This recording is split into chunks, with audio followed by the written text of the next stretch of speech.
everyone, it's Tiny Games here. Welcome in or welcome back to the channel. In today's Infinity Nikki video, we're going to be discussing the camera mode, how it works, and how you can upgrade your photos from this to this. Now, before I go into some of the things I do, let's break down the individual settings in the Infinity Nikki camera mode, and then we can go from there. I think we kind of need to understand the basics of what each item is, first of all, before we actually talk about how I utilize them. So here we are in the Infinity Nikki camera mode. I am on the default settings. I've pressed R to make sure that I am on the default, and we're going to go through each thing one by one. So our first setting, of course, is hide Nikki. Now this is pretty straightforward. On, off, she's there or she's not. Now you may wonder, what is the point of this? I find that sometimes if you want to get just like a cute little scenic view, then you can press this button to get rid of Nikki. I've also found it helpful in some of the challenges where you have to take photos of a certain landscape. Having a little Nikki in the corner can sometimes be annoying and just ruin the vibes of the photo. So I do sometimes turn this off and on, but very rarely. Like I said, it only tends to be for quests and things like that, because usually I find when I'm taking a photo, it's because I'm trying to take a photo of Nikki or her outfit. Now our second control is this feature, focal length. Now this basically works like a zoom feature. Now that's very simplistic terms, because technically it's not a zoom. If you're into photography, you'll know how incorrect that statement is about it being a zoom feature, because it's just not. But we are simplifying things today. We're trying to make things easy and accessible.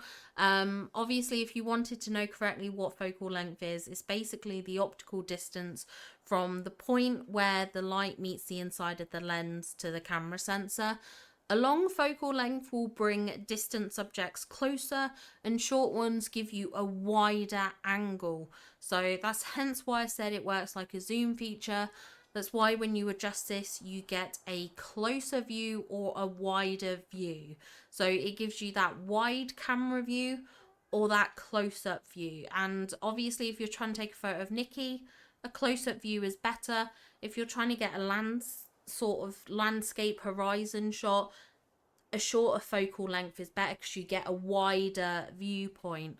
For the purposes of this, I'm going to assume a lot of us are trying to take photos of Nikki, so I do tend to keep quite a close focal length. We'll reset that now, because I want to reset everything as I move to each section. Also, if you hear my cat meowing, don't worry, he's perfectly fine. He just likes to meow a lot. Now, our next feature is the rotation. Pretty much what it says on the tin, it rotates. Now, myself and a lot of other creators will use rotation when we try and get our portrait shots. We don't have a portrait mode just yet. So for now, changing this 90 degrees, whether it's minus 90, which typically tends to be the way I do it, or you can go to plus 20 as well. I guess visually it just depends what you prefer viewing at, kind of thing. But when you change this, you can obviously get a better portrait, especially if you're got that close focal length and close zoom in. It makes for beautiful portraits. And then when you check the photo on your system, you can just then rotate them so they actually are the correct way. So you can do that, of course. You can also, you don't have to go the full 90 degrees. You can use the angles to create sort of motion, dimension, or just like an intriguing perspective for a photo. You know, just altering the angle ever so slightly, even 18 degrees, makes a whole world of difference. Or, you know, maybe you want to turn it 180 and make it look like she is Alice falling down the rabbit hole or something. I don't know. Whatever you want to do. You can do. But yeah, the rotation is exactly what it says. Like I said, sometimes rotating your image just slightly just adds such a cool angle and, like I said, a new perspective. Our next setting is aperture. Now, in simple terms, this is your background blur. In more official terms, this is basically the opening in a lens through which light passes to enter the camera. So aperture controls the amount of light entering the camera. Aperture can help not only with the depth of field in your shots, but with also shooting in low light conditions. I do mess with the aperture a lot when taking photos. I love a background blur. I'm such a background blur fan. I was gonna say something else there. But yeah, I love background blur. I just think, especially with photos of like Nikki, I don't care about what's going on in the background. I don't want none of the focus there. So having the aperture messed around with just pulls Nikki more into the center of the shot, more into the framing, more into the viewpoint, more into focus. So I absolutely love messing with this, and there's rarely a shot I do where I have the aperture so that you can see the background, unless I'm trying to showcase a landscape. Usually this is turned down so I can get that beautiful focus and black background blur. Now, one thing I would say, if you are quite close up to Nikki and you have the aperture turned down really low, you get a lot of blurring around Nikki. Now, this isn't too bad if you're trying to create like a very dreamy kind of effect, but sometimes you don't want to go this far and you still want to get features of like the headband or like the wings. So in this case, you might just turn down the aperture just slightly, so there's a slight background blur, but you can still see the focus of Nikki in the outfit. Like I said, it all depends on the actual outfit that you're creating, not outfit, image you're creating, as to what you might or might not use. Now, the grid, I don't always use the grid. A lot of people do use grids. They can find it helpful for centering. There's things such as the rule of three and stuff like that. You can use it to put things on a perfect angle. So if you're trying to create a certain viewpoint of something, like, I'm going to hide this. If there was the grid on, it would be cool to have something here because it would work within that grid. But at the moment, this is feeling too weighted to the right hand side. So you need something that creates a focus point in all these areas. There's different sorts of grids and focuses that I'm not going to get too much into that. But yeah, this literally just turns it off and on. If you're trying to get Nikki centered, this might be a good thing to use because then you can really visualize where she sits in the framing of the photo. Now, the next tool I have picked the worst spot to demonstrate this in, it's NPC, and this will turn NPCs off and on. NPCs, they are non-playable characters, so all the people you see in the world outside of Nikki or Momo, because technically we do play with Momo when we use him shrunken down, or Nikki shrunken down, I should say. The rest of the players are all NPCs. So again, depending on the type of image you're creating, this can be really helpful to use. If you just want the focus on Nikki and a beautiful backdrop, it's really helpful. If you want to photograph Nikki in a busy town setting or a busy market kind of vibe, then having the NPCs on is better. So again, very situational, depends the type of photo you're creating. Now, our last setting on this page is Eurekas. Again, very simple as per all these others. On and off. Eurekas are the items you can equip to yourself. You use them a lot in styling battles. I don't usually like Eurekas. However, there are some images in some cases when a Eureka, depending on the Eureka, can really add to the vibe of an image. So again, very situational. Now let's move on to the second tab. Our first option is a vignette.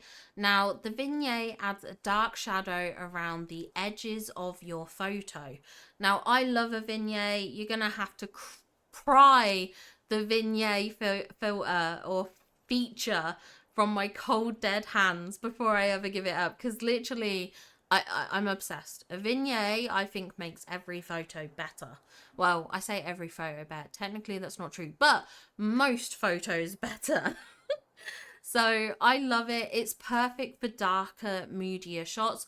I also feel like it can highlight Nikki because all of this turns into a shadow, and then the light shines more and the focus shines more towards Nikki. Obviously, this is a very basic photo. We haven't got a lot of the things that I would add, just certain lighting sources and stuff. But I do think a vignette is beautiful to add. So we'll reset that again. Now, soft light intensity. Now, soft light is a diffuse light that avoids casting dark and harsh shadows. Now, you can create a more dramatic and higher contrasting image by not using the soft light.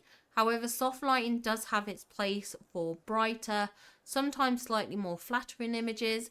It can create a more dreamy and romantic look. So I adjust the soft light intensity to create a kind of vibe. And as you adjust it, if I come closer to Nikki, I'm going to have to up my focus here on Nikki. Let's see. Have we got... I'm going to put a light source on here just so that we can get some more shadows. So you can see it better. But basically with soft light intensity, if I turn this up, the shadows no longer seem quite as harsh. You see that? There's a lot of harshness in the shadows. Here, the colours almost become one.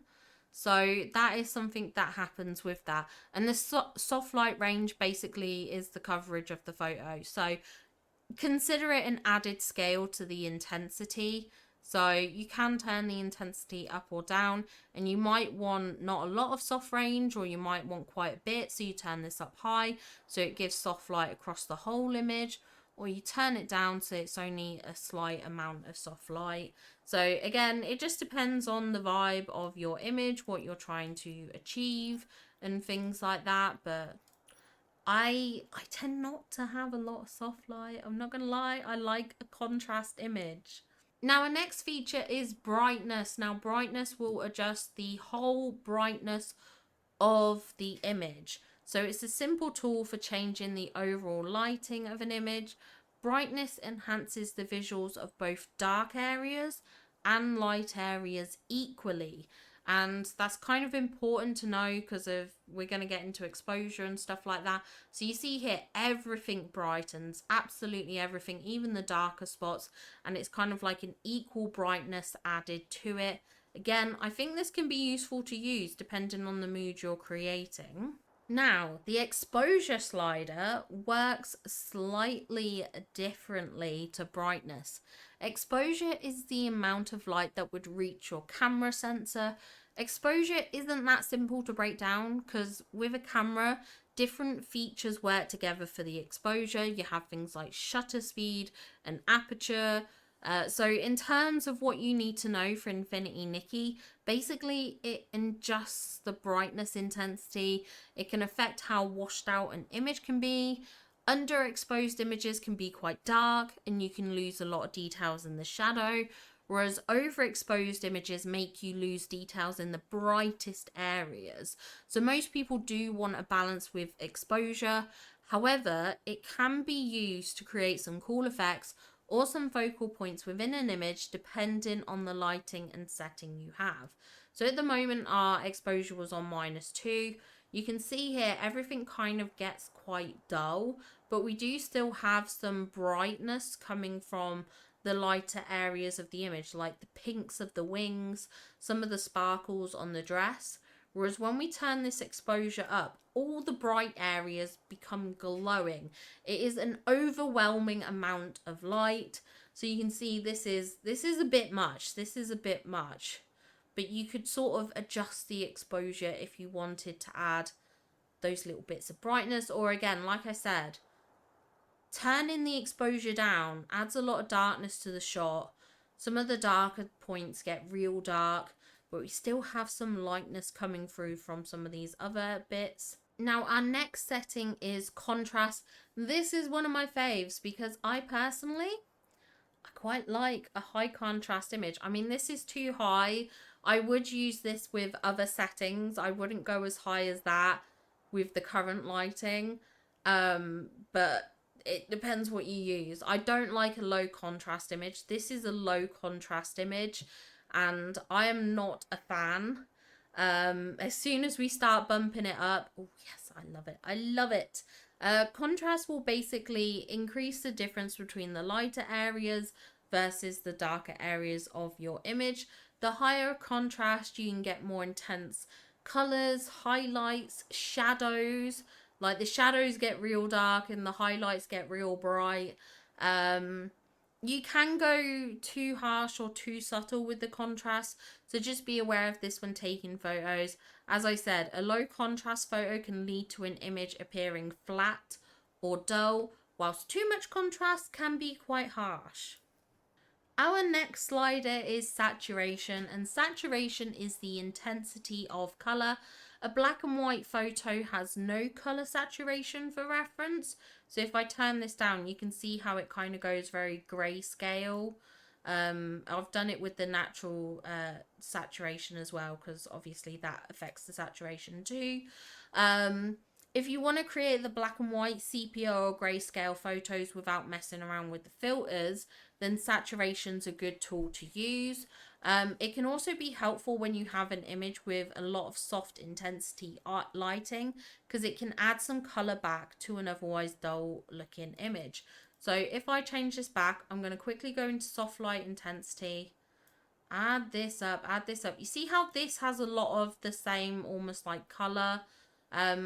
Boosting the natural saturation, I feel, helps some of these colors pop out. So it helps Nikki pop out a bit. I mean, she's looking very red right now, but again, this is the kind of thing that you don't want to just use one setting. You would use a lot of these together and create a culmination of a view kind of thing. So just as a heads up, I wouldn't necessarily leave it like this, but it's certainly, I personally think, helps if you've got like a low or a high intensity soft light snap or image. I always call them snaps because of Dreamlight Valley, but this can help add some more vivid colors back into the image. Now the next slider is highlights. This is the lightest elements in an image, so increasing this increases the intensity of those brighter parts, or again it dulls them a bit. So you can see here some of the whites become a more vivid, vibrant, bright white, and then you get more of a shadowy image with lower highlights. Now the next slider is shadows, and this is the contrast to highlights, so the darker spots of the photo, and adjusting this again. So you see here, I turn it up and her brown hair almost gets like a grey tone to it because of how you're losing that intensity, that richness of the color. So adjusting this can make those darker colors, the blacks, more deeper and richer, whereas turning it this way, kind of it loses that. So again, just kind of creates that adjustment in how intense those shadows are. Now the next category is posing. I'm not going to go through these one by one. There's a variety of poses, from sort of more static poses to more movement based poses. You know, we've got outfit poses and stuff like that. So there's a lot of variety in the poses. Some of them you get from outfits, like these ones here are specific to outfits I own.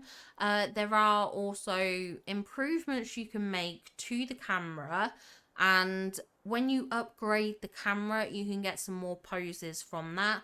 I do have a video on that, so if you're interested, feel free to check it out. I'll leave the link in the video description below. And then our next section is going to be about lighting. Now, again, this is something where you get more lighting options the more you upgrade the camera. So some are sort of more direct lighting. Some are kind of like positional from the sides, from like left or right. Some of these lights are colored. So again, kind of creating different tones to a photo that you can use. And then our last section is filters. And these change the colors of the image quite a lot. You can achieve a lot of different kind of effects with these. I ended up using, I can't remember if it was this filter or no, I think it was this one. You can't see it here, but I used one of these filters and I actually made a dress look red because of using that filter, or I made the background look red like the flowers or something. I definitely changed it up so it almost felt like a different kind of vibe. But these, again, the more you upgrade the Momo camera, the more filters you can unlock. Well, now that I've gone through all those different categories, let's talk about how I would utilize these practically to improve my photos. So I'm just going to use this scene here because that's where I did my this to that kind of setup. So we'll go through that. And then I will go out into the real world and kind of talk about real world effects that also have an impact as well. So the first thing that I pretty much always do with every photo is pull the focal length in. Again, this is based on if you're taking photos of Nikki, because, you know, you might use different things if you're just trying to get a landscape photo. But for taking photos of Nikki, this is what we're going to do. And I'm going to turn the focal length up pretty much to max. And for the zoom here, I'm also going to go quite close. You can turn it, or mine, I usually use the mouse wheel, to be honest, for this. Now, if I wanted a portrait shot of Nikki, I would also turn it 90 degrees. We are going to get a portrait mode at some point. We just don't know when. We don't know when. So for now, we just kind of have to live with it. Now, something that I sometimes do is I wait until I've got the sort of the look of the image first before fully rotating, because sometimes you might want to use a pose and it's very hard to see the pose when you're in that 90-degree rotation. So sometimes it's worthwhile working on the pose and then you can kind of move from there. Aperture, now here I only need to turn it down a little. If I was outside in the real world, this would be turned down massively, but I don't want to do that, so I'm just going to turn it down a little. I'm not going to bother with any of this because there's no NPCs. I don't need the grid and I don't have any Eurekas equipped. I'm going to apply a vignette because I love a vignette, you know that. Brightness, I might just tweak it up a little. I'm not sure because I think I might end up, we're going to up the contrast. We're going to up the highlights. I think we're going to decrease the shadows. Wait, no.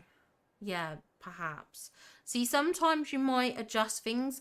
This is one thing I would say. I never adjust each singular thing one by one.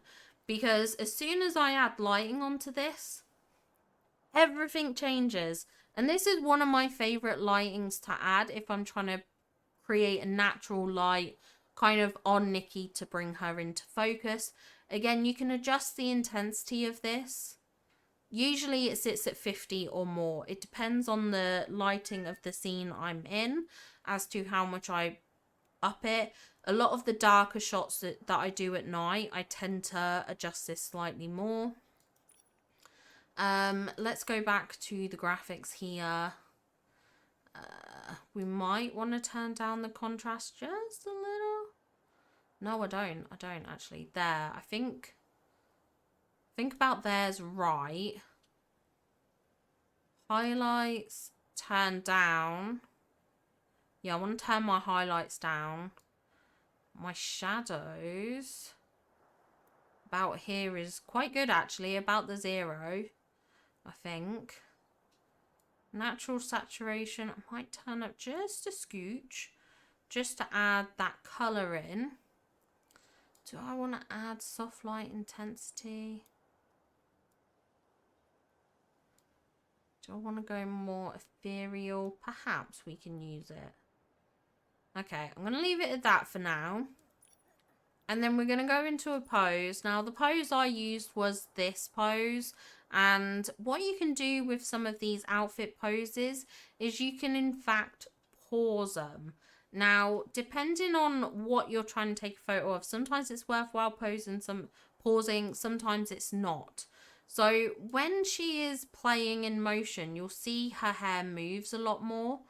But when you pause it, the hair often gets a bit more rigid. Now, it doesn't help that there's wind blowing here, so that's negating my point. But some of the features get quite stiff, but I do tend to pause a lot. So, and it helps you get the right position and angle of where you want a certain sort of looks of the character parts to be. You can also use this for creating different expressions. So if I use this one here, she can be kind of surprised. We can move through it, and she can be kind of more curious here, and then it's going to pop. And look, she's shocked.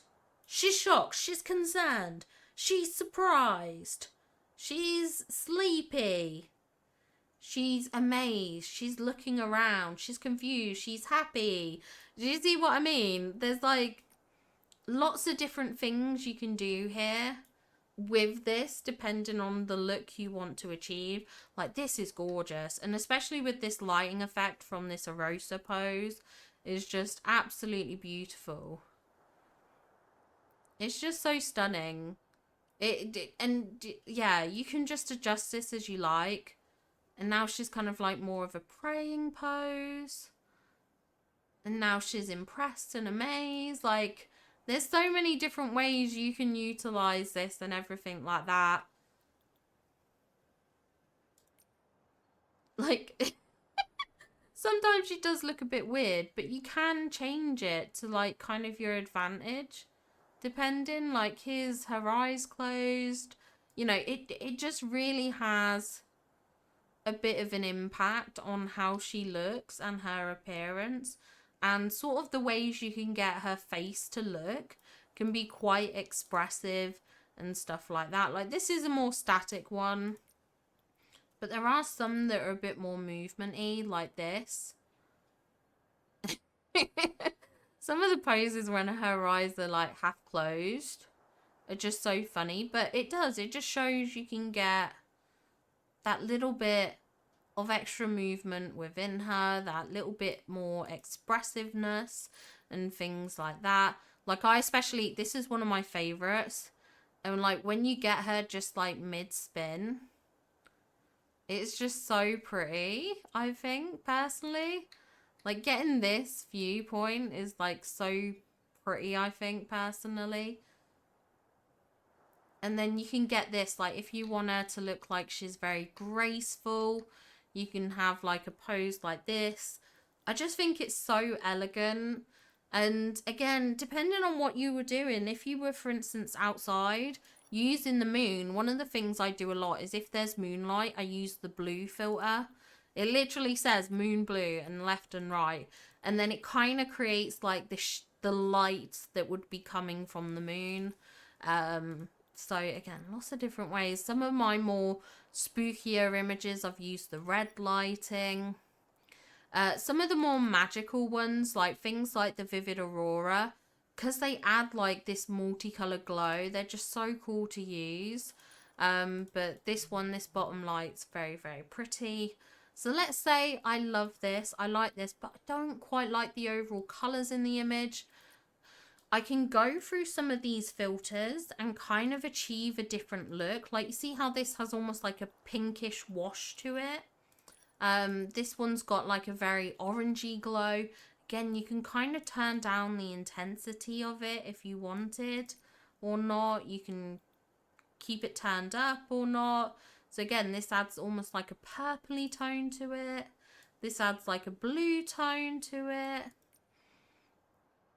Lots of different ways you can use this. Like, this is a very sepia toned one. So again, if you want those vintage vibes, it's called vintage film. It's perfect. This one's got like a pinky purpley tone, I think, a reddy tone. I like this one sometimes because this one has like a sheen on it, which creates almost like a really bright highlight on her, which I love. Personally, I love. Obviously, I think you need to adjust sometimes some of these settings, but I think it can be helpful. Like, look at that. Look at that highlight glow. Like, yeah, it's just, It's just so cool. I really like it. I really do. I think it's so impressive, like how you can adjust this to create so many different effects. It's just so cool. But yeah, and then once I had like a photo I liked, I might change the position to get the rotation more of a 90-degree angle. There we go. Oh my gosh, it went back down to 89. It can be hard to adjust this, by the way. There we go. And then you can like even move Nikki slightly depending on the pose you want. It's so, I just love this camera mode. It's so good.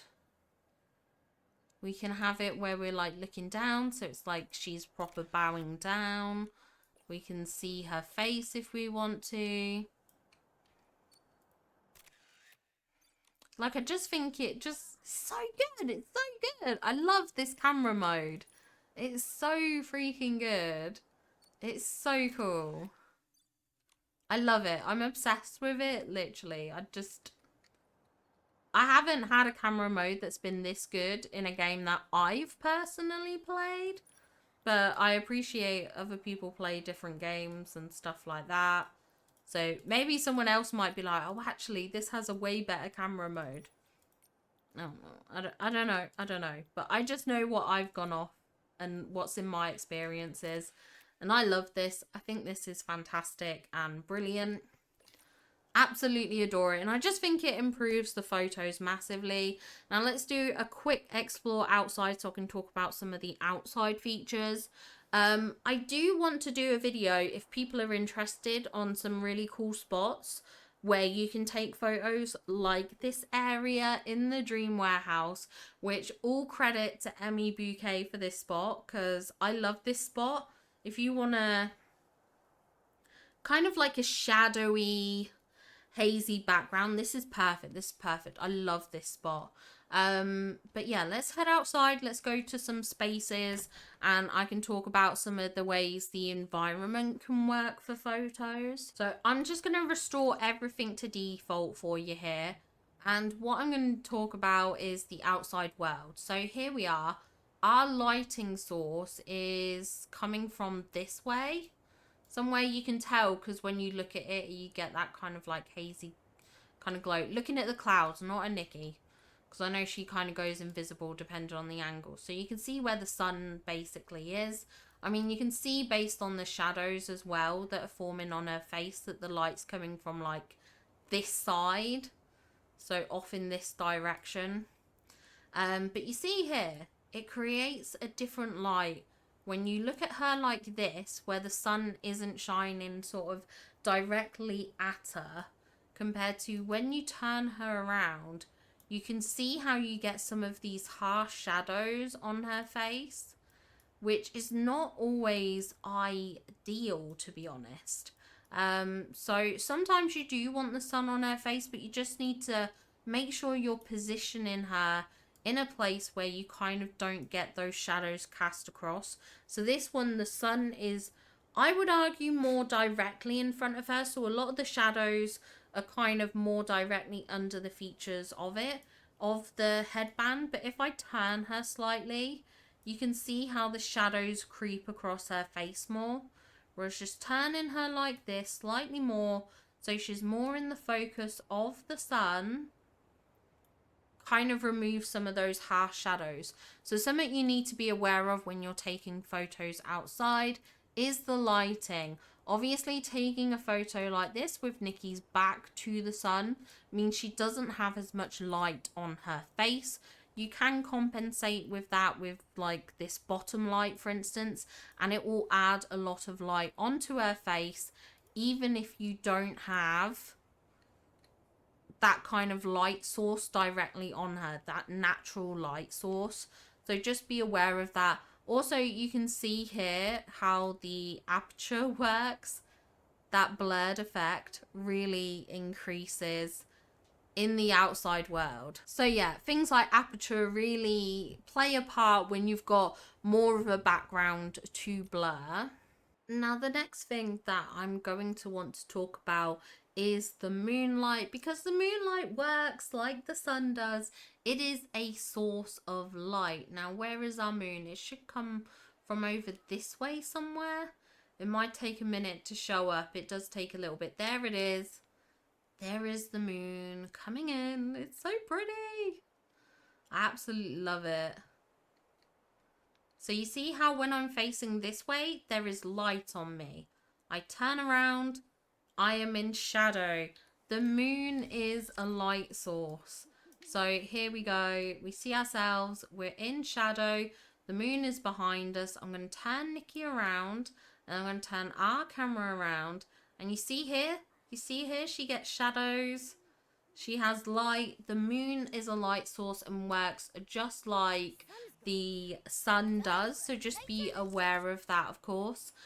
Also, you can get some pretty cool photos with the moon at the moment. I love the full moon. I think it's so, so, so cool. I love that we can get these kind of like photos here with the moon. You can create some really cool like shadowed ones as well. Hold on. I'm going to have to do some adjusting with this because we need to turn down some of these. Highlights, I think, need to be turned down and stuff like that. Like, you can get some really cool effects with this, which I love. I love, I love, I love.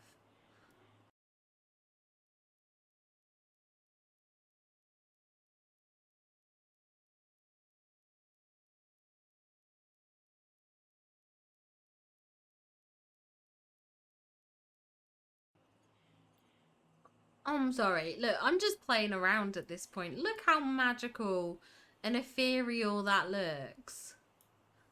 Oh my gosh, it's so cute. See, the blue lighting just works so well. It adds such a cute glow. Like, you can't tell me this isn't so, so, so cute. I love it. I'm obsessed. Obsessed with it. It's so good. I really do. I love it so much. It's just so, so, so cool. Yeah, literally obsessed. But yeah, the moon is a light source, is something else that you can play with. Now, it took me a while, but we finally got some rain in game. And the reason why I've come over and wanted the rain is because the rain can have an effect as well. A bit like in Dreamlight Valley, it kind of gives your body a sheen, a shine. You actually get wet. You know, it has an impact in this game. So I wanted to just point out how the weather can have an effect. Especially if you like increase things like highlights, I feel like you get a bit more of that sheen visible and stuff like that, which is very, very cool to see.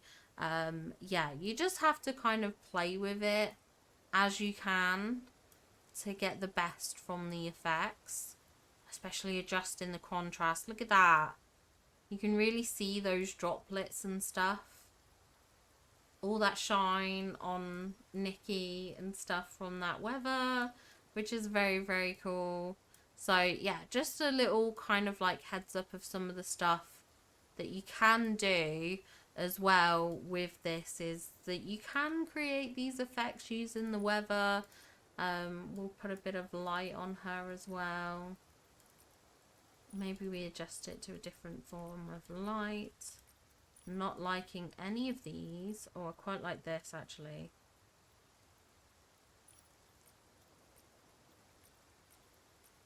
Are any of these filters nice? I quite like this one actually. Let's get her into a pose. Maybe there's an outfit pose. Like this. And it's so cute. The weather effects and everything. It's just adorable. I love it so much. And it's just something, again, that you can utilize and everything like that in your photos if you want to. Again, changing the aperture as well. Works really well, just slightly. We've got a focal length there. We can change it into a portrait photo. It's just so pretty. I'm obsessed with this camera mode. Obsessed with it. Absolutely obsessed. There's just something so magical about it. Turn the vignette up. Look how much better that got by turning up that vignette. Look at this to this. I'm sorry, in my opinion, it's better. In my opinion. Turn it up. Turn up the vignette. We can turn down the brightness a bit. What do we want to do with contrast? More contrast?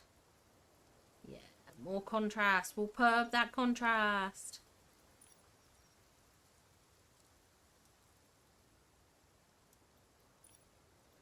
I love it so much. Turn the highlights down or up. I kind of want them up actually, I think. Shadows. There. It's just so pretty, I think. I swear, I'm obsessed with it. It's so cute. So cute. I completely forgot. So I'm going to see if I can achieve it over here. I'm sure I can. There's something else I want to showcase. If you are doing fairy core photos, something I have done, I will try to put some examples up on screen for you now so you can see what I'm about to do. But basically, you can make it look like she's floating over the air. You just have to have the right pose. So I'm going to do this from here. We're going to press default just to go back, and then I'm going to go into outfit pose, and I'm going to press this, and we're going to pause, and here you go. Here she is, flying in midair, floating in midair. Obviously this isn't the best location for it, but you can get like poses where she's hovering like this. And she's completely over the water. She's got nothing on underneath her. She's flying. She is flying, okay?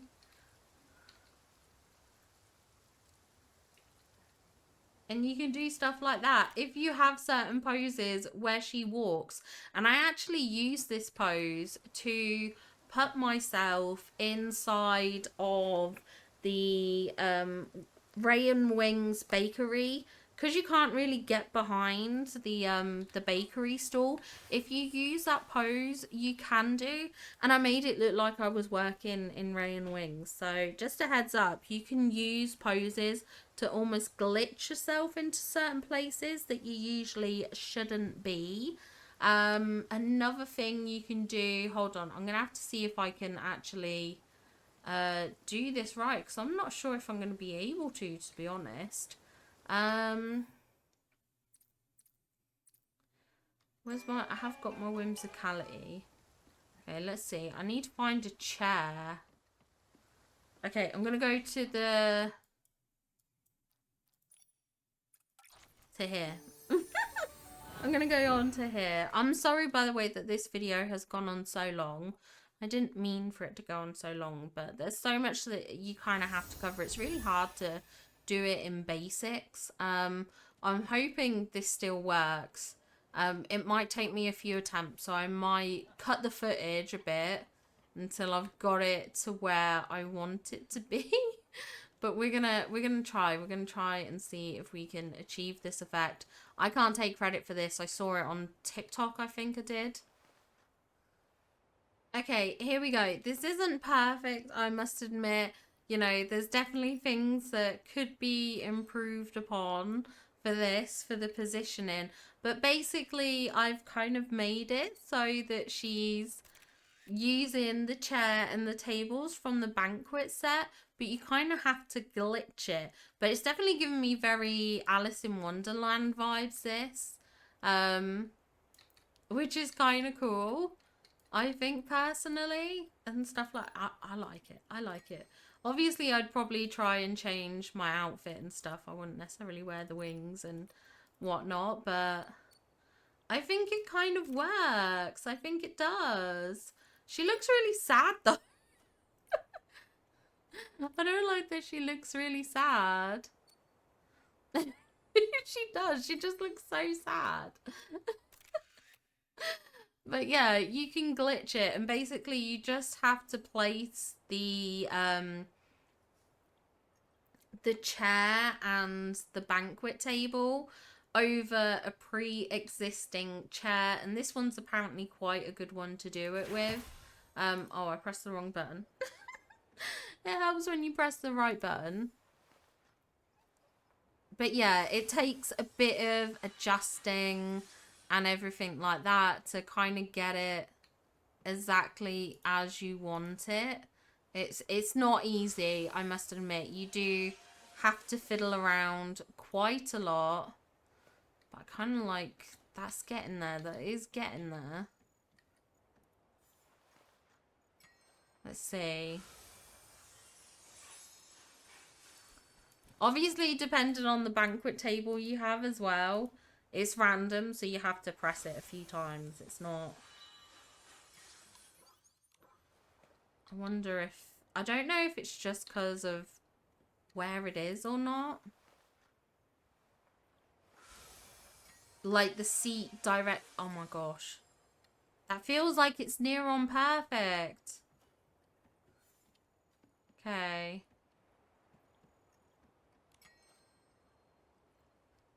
Okay, let's have a look, see what we can do here.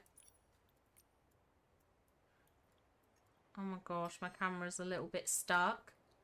But yeah, look, we're kind of getting there. Like I said, it takes a little bit of practice. But you can kind of get there. You can kind of get there, which is kind of cool. I think it's kind of cool. You'll have to let me know what you think. Maybe you don't really care. But I like it. Look at that. Like, definitely giving me Alice in Wonderland vibes. For sure. I love it. Okay, I actually love it. It's so fun. It is so fun. Like, there is a bit of glitching and stuff, but like I said, and depending on the outfit could depend on the vibes, but it's so cool. There's so much that can be done with this photo mode and everything like that. But yeah, I hope you found this helpful. If there's anything you want more specifics kind of about, let me know in the comments. Like I said, let me know if you want the video on like good photo locations, because I think there's a lot of cool spots that you can go to.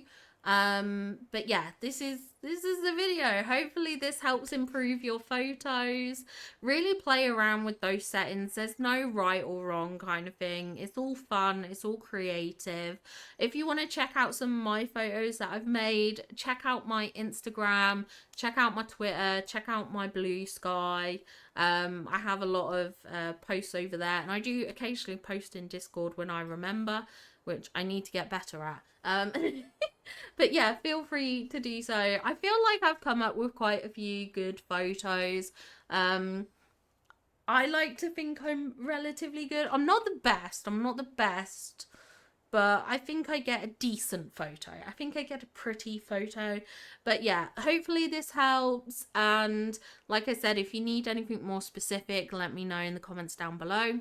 Thank you to anyone who likes and comments on this video. Thank you to all my subscribers, and of course my channel members. Your support means absolutely everything to me. And a huge shout out to our super top member, Spread Leg. Thank you very much for your support.